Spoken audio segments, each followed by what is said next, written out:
The Forgotten Guardian, the HSS Tenacity, hung at the edge of human space, a relic compared to the gleaming vessels that made up the rest of humanity's defense force. Its hull bore the scars of a dozen conflicts, patched and repatched so many times that some joked it was more patch than original material. The once proud ship had been relegated to patrol duty in the quietest sector of space, far from anything important. Commander Elena Reyes stood on the bridge, her weathered face illuminated by the glow of outdated displays. At 45, she was considered past her prime by fleet standards, much like her ship. Her dark hair was streaked with silver, pulled back in a practical bun that emphasized her sharp features and the stubborn set of her jaw. Another request. Denied, announced Lieutenant Kwan, the communications officer. Fleet Command says our presence isn't required at the diplomatic summit. Elena wasn't surprised. The Tenacity had been making the same request for weeks, ever since they detected unusual patterns in the approach of the Velhari ships. The Velhari were the first alien species to make contact with humanity, and everyone was excited about the diplomatic possibilities. Everyone except Elena and her crew. They think we're paranoid, said Chief Engineer Matsuo, looking up from his console. Old ship, old crew, old thinking, that's what they're saying. Let them talk, Elena replied, studying the tactical display. Something about this doesn't add up. The Velhari fleet composition keeps changing. They said they were bringing 3 diplomatic vessels, but our long-range scans show at least 7 ships, and at least 4 have weapons signatures. The bridge fell silent. Everyone knew what those observations meant, but Fleet Command had dismissed their reports as equipment malfunction. After all, the Tenacity's sensors were 2 generations behind the current standard. What Fleet Command didn't know was that Hikaru Matsuo had been modifying those sensors for years. The Tenacity might look outdated, but beneath its battered exterior lurked systems that no other ship in the fleet possessed. Elena's crew had been together for a decade, passed over for promotions and reassignments, forgotten by a fleet that valued the new and shiny over the tried and true. They're preparing for something, said Tactical Officer Rivera, pointing to a simulation she'd created. Look at their approach vector. It gives them a perfect firing solution on our defense force's flagship. Elena nodded. And Command won't listen because we're just the crew of an obsolete warship that should have been decommissioned years ago. The Tenacity had been scheduled for decommissioning 3 times, but budget cuts and shifting priorities had granted it reprieves. Each time Elena had fought to keep her crew together, arguing that their experience was valuable. Each time Fleet Command had reluctantly agreed, then promptly forgotten about them again. Captain, called Lieutenant Kwan, using her traditional title rather than her official rank.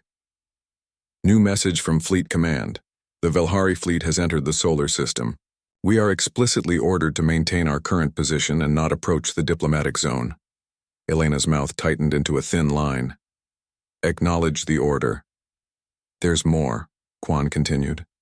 They've attached a preliminary report on Velhari technology. Their ships use some kind of gravitational manipulation for both propulsion and weapon systems. Send it to engineering, Elena ordered. Hikaru, I want to know everything about their tech. For the next 12 hours, the crew of the Tenacity watched and waited as the impressive Velhari fleet approached Earth. Their ships were beautiful, organic curves and flowing lines that made human vessels look crude and angular by comparison. They moved with an effortless grace that suggested power beyond human engineering. 500,000 kilometers from Earth, the Velhari halted their approach and began the diplomatic dance. The HSS Intrepid, humanity's newest and most advanced warship, moved forward to escort Earth's diplomatic vessel. They've started communications, reported Kwan. Standard protocols. Everything looks normal. But Engineer Matsuo burst onto the bridge, his normally calm demeanor shattered. Captain, I've analyzed their gravitational technology. It's not just for propulsion. It could be weaponized to create localized singularities. If they wanted to, they could turn our own ship's mass against them. Elena immediately understood the implications. Are you certain? The energy signatures don't lie, Matsuo confirmed. And there's something else. They're generating micropulses that our standard sensors wouldn't detect. but my modifications picked them up.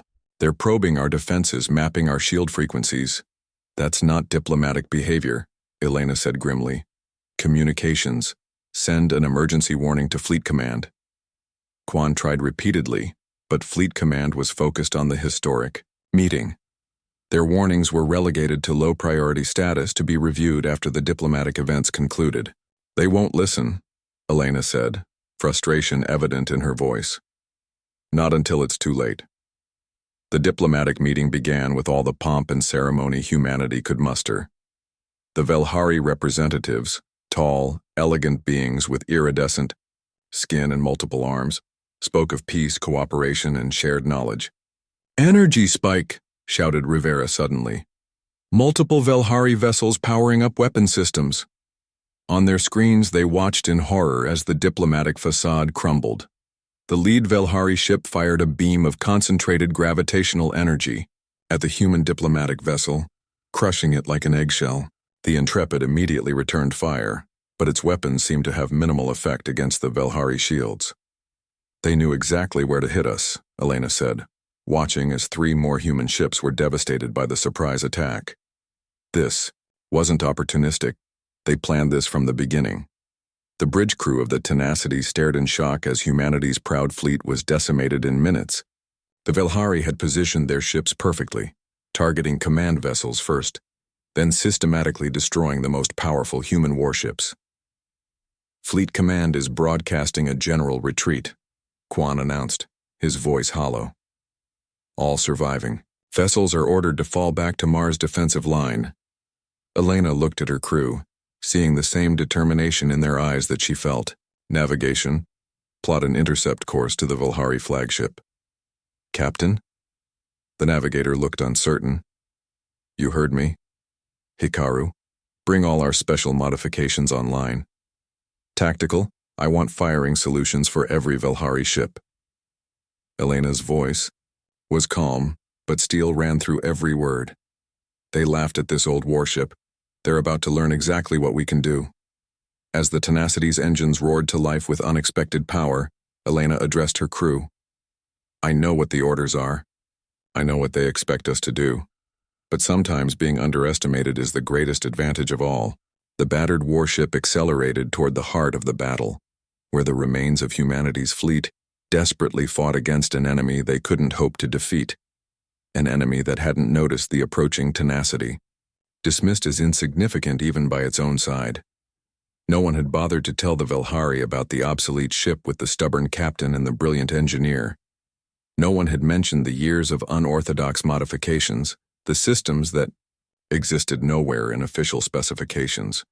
No one had warned them about the crew that had nothing to lose and everything to prove. The Tenacity raced toward destiny, ready to show the galaxy why it had earned its name. Defiance against all odds. The Tenacity hurtled through space toward the ongoing massacre, its engines pushing far beyond what should have been possible for a ship of its class and age. On the bridge, Commander Elena Reyes watched the tactical display with fierce concentration. "They haven't noticed us yet," reported Rivera. "They're too focused on finishing off the main fleet." "Hikaru, what's our status?" Elena asked, not taking her eyes off the approaching Velhari vessels. "All systems operational," the chief engineer replied from his station. "Phase shift shields at maximum capacity. Gravimetric stabilizers aligned and ready. Adaptive weaponry primed." None of these systems existed in the official specifications of the Tenacity. Over years of being forgotten on the fringes of human space, Matsuo had rebuilt the ship from the inside out. Fleet supply officers rarely questioned requisition orders from a ship no one cared about, and when they did, Matsuo had become adept at disguising cutting-edge components as replacement parts for outdated systems. "Communications, any response from Fleet Command?" Elena asked. Lieutenant Quan shook his head. "Their command structure is in chaos. The surviving ships are trying to coordinate a retreat, but the Velhari are cutting them off." Elena nodded grimly. "Then we're on our own, just how I like it." She addressed the entire bridge crew. "Listen up, for years they've called us obsolete. They've laughed at our old ship and our aging crew. Today we prove them wrong. Today we show them what experience and ingenuity can do against arrogance and superior technology. A cheer went up from the crew as the Tenacity closed in on the nearest Velhari vessel, a sleek predator of a ship that was pursuing a damaged human frigate. "They've spotted us," announced Rivera. "The Velhari ship is changing course to intercept." "Let them come," Elena said calmly. "Tactical, hold fire until my command. Let's see what they throw at us first." The Velhari ship approached rapidly, clearly not considering the outdated human vessel a significant threat. A gravitational beam lanced out, the same weapon that had crushed other human ships like aluminum cans. "Brace for impact," Elena called. But instead of crushing the Tenacity, the beam seemed to slide around the ship's hull, dissipating harmlessly into space. "Phase shift shields holding at 95%, reported Matsuo with undisguised pride. "The gravitational disruptors are working perfectly. They can't get a lock on our mass." The Velhari ship paused, clearly surprised by the ineffectiveness of its main weapon. It fired again, this time with a different energy signature. "They're adapting," warned Rivera. "Trying, different frequencies." "So are we," countered Matsuo. "The shield matrix is reconfiguring in real time. They can't hit what they can't properly target." The Velhari ship closed distance, apparently deciding to overwhelm the strange human vessel with multiple weapon systems simultaneously. "Now," ordered Elena. "Target their primary drive systems and fire." The Tenacity's main cannons discharged, but instead of conventional energy blasts, they fired concentrated bursts of inverse gravitational energy. Technology reverse-engineered. From Matsuo's analysis of the Velhari's own systems, the blasts passed through the Velhari's shields as if they weren't there, and struck the ship's sleek hull. The effect was immediate and catastrophic. The alien vessel's own gravitational systems went into feedback, crushing portions of the ship from within. "Direct hit," exclaimed Rivera. "Their drive section is critically damaged." "They're sending out distress signals," added Quan. "The other Velhari ships are responding, 3 breaking away from the main fleet to intercept us." Elena smiled grimly. "Good. That's 3 less ships attacking our fleet. Helm, evasive pattern Theta. Let's keep their attention on us." The Tenacity moved with surprising agility for its size, performing maneuvers that should have torn its aged structure apart. But Matsuo's reinforcements and inertial dampeners held, allowing the ship to dance between enemy fire. "Captain, I'm detecting a change in the Velhari fleet's behavior," reported Rivera. "They're regrouping, forming a defensive perimeter around their flagship." "They're starting to see us as a threat," Elena noted with satisfaction. "Fleet status?" Surviving human vessels are taking advantage of the distraction to regroup," Quan replied. "Admiral Santos is trying to coordinate a counterattack from the Mars defense platforms." Elena studied the tactical display, noting the positions of all vessels. "Not good enough. The Velhari still outnumber and outgun us. We need to strike at their command structure." She pointed to the Velhari flagship at the center of their formation. "There. That's our target." "Captain, that's suicide," protested the navigator. "Even with our modifications, we can't take on their entire fleet." "We don't need to," Elena replied. "Hikaru, is the pulse generator ready?" The engineer nodded. "Yes, but we've never tested it at full capacity. The calculations are sound, but the power requirements will drain everything we have. We'll be defenseless afterward." "It's a risk we'll have to take," Elena decided. "Navigator, plot a course. Directly through their defensive line. Maximum thrust. Tactical, target all standard weapons on any ship that tries to intercept us." The crew exchanged nervous glances, but moved to obey. The Tenacity surged forward, accelerating toward the heart of the Velhari fleet. "They're responding," Rivera reported. "Multiple vessels moving to intercept." "Evasive maneuvers, but maintain course for the flagship," Elena ordered. "Fire at will." The Tenacity's weapons blazed, striking with uncanny precision at vulnerable points on the Velhari ships. Matsuo's targeting algorithms, refined over years of simulation, proved devastatingly effective. But for every ship they damaged, another took its place. A gravitational beam grazed the Tenacity's port side, sending the ship into a spin. "Stabilizers damaged," shouted Matsuo. Compensating. Hull breach on decks 3 and 4, added another officer. Emergency bulkheads engaged. Elena gripped her command chair as the ship shuddered around her. Distance to flagship? 10,000 kilometers and closing, replied the navigator. But our defensive systems are failing, shields down to 40%. Another hit rocked the ship. Sparks flew from consoles, and emergency lighting flickered on as primary power fluctuated. We need to get closer, Elena shouted over the alarms. Divert all non-essential power to engines and the pulse generator. The Tenacity plunged deeper into the Velhari formation, taking hit after hit but refusing to change course. Its return fire became sporadic as power was channeled away from weapons. 5,000 kilometers, called the navigator. Shields critical, warned Matsuo. One more direct hit and we're done. 2,000 kilometers. Elena watched as the massive Velhari flagship filled their view screen. Prepare the pulse generator. Target their central command node. Captain, Quan suddenly called out. Incoming transmission from the Velhari flagship. A harsh alien voice filled the bridge. Human vessel, your resistance is futile but impressive. Surrender now and we will spare your lives as subjects of the Velhari Dominion. Elena's eyes narrowed. Transmit our response. The human race does not surrender. 1,000 kilometers. The navigator's voice was tense. Pulse generator range achieved. Hikaru now, Elena ordered. Initiating pulse. The engineer's fingers flew across his console. Power at maximum. Gravitational inversion field generating.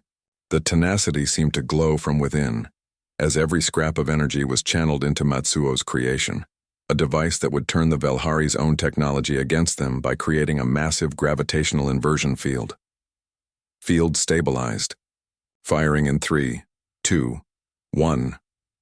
There was no visible beam, no explosive blast, just a momentary distortion of space around the Tenacity. For a heartbeat, nothing seemed to happen. Then the Velhari flagship began to tear itself apart. The gravitational inversion pulse had disrupted the delicate balance of the alien ship's own gravitational systems, creating cascading failures throughout its structure. Secondary explosions blossomed across its length as internal systems catastrophically failed. It's working, shouted Rivera. The flagship is breaking up. The destruction of the flagship sent a wave of confusion through the Velhari fleet. Ships began to move erratically, their coordinated attack dissolving into chaos. But aboard the Tenacity, the situation was equally dire. All power systems critical, reported Matsuo. Life support on emergency backup, weapons offline, engines failing. Elena looked around at her exhausted crew. Send a general broadcast to all human vessels. Tell them to press the attack now while the Velhari are disorganized. Quan nodded, transmitting the message with their remaining power. For several tense minutes, the powerless Tenacity drifted through the battlefield, a sitting target, but the remaining Velhari ships were too busy trying to regroup or flee to bother with the apparently dead human vessel. Slowly, the tide of battle turned. The human fleet, inspired by the Tenacity's impossible stand, rallied and struck back with renewed determination. The Mars defense platforms added their firepower to the counterattack. Hours later, as emergency power flickered back to life on the Tenacity's bridge, Elena received the news.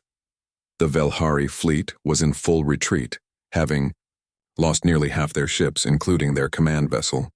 Incoming transmission from Fleet Command, announced Quan, his voice weak but proud. It's Admiral Santos herself. The Admiral's face appeared on the main screen, her expression a mixture of awe and humility. Commander Reyes, on behalf of all humanity, I extend our deepest gratitude. Your actions today saved Earth. I must admit we were wrong about the Tenacity and its crew. Elena allowed herself a small smile. Thank you, Admiral. Just doing our duty. When you return to Earth, Commander, I expect full documentation of all modifications your chief engineer has made to your vessel. They will be implemented across the fleet immediately. As the transmission ended, Elena looked around at her battered bridge and her injured but unbowed crew. Well, it only took saving civilization for them to take us seriously. Matsuo laughed, wincing at the pain from his broken arm. Next time they try to decommission us, we can remind them of today. There won't be a next time, Elena assured him. I think that tenacity has earned its place in the fleet. As the crippled warship limped back toward Earth, escorted by vessels that had once mocked its outdated design, Elena reflected on how quickly perceptions could change. Yesterday they had been a joke, an obsolete ship with a crew past their prime, assigned to the quietest corner of space to be forgotten. Today, they were legends. The old warship that no one took seriously had annihilated an armada and changed the course of human history.